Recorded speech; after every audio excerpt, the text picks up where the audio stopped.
बिस्मिल्लाहिर्रहमानिर्रहीम। माज़ नाज़रीन, अस्सलामु अलैकुम वरहमतुल्लाहि वबरकातुहू।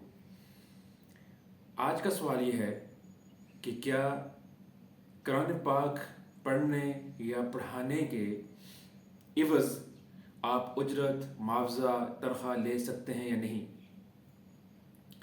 तो माज़ नाज़रीन,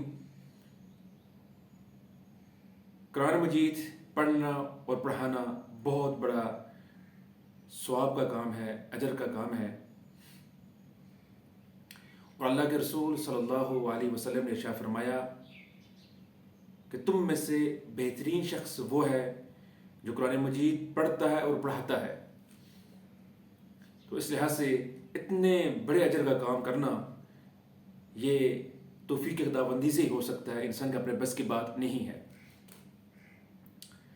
तो अब चूंकि कुरान पढ़ाने के हवाले से दो सूरतें सामने आती हैं और इन दोनों सूरतों के अहकामात मुख्तलिफ हैं।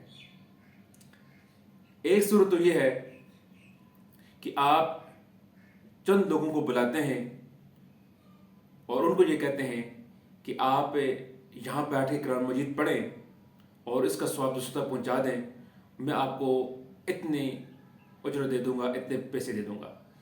तो मेरे ख्याल में ये दुरुस्त नहीं है। वो इसलिए कि चूँकि कुरान मजीद का पढ़ना अपने लिए ही बेहतर होता है।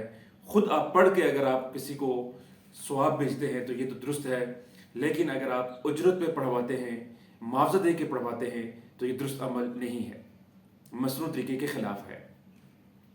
दूसरी सूरत यह है कि आप वक्त देते हैं, आप बच्चों को कुरान मजीद पढ़ाते हैं, आप इमामत करवाते हैं, आप ख़ुताबत करवाते हैं या आपको दीनी उलूम पढ़ाते हैं।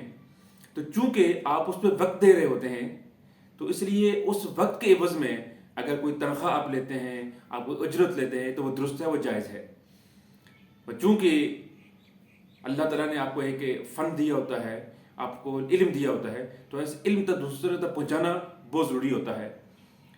तो इस लिहाज से उस पढ़ाने का जो सिला है वो तो नहीं कोई दे सकता। ज़ाहिर है कुरान पढ़ाना बहुत बड़े अजर की बात है। इमामत करवाना, ख़िताबत करवाना और इसी तरह दीनी उलूम में मसरूफ़ रहना, इसका अजर कोई नहीं दे सकता।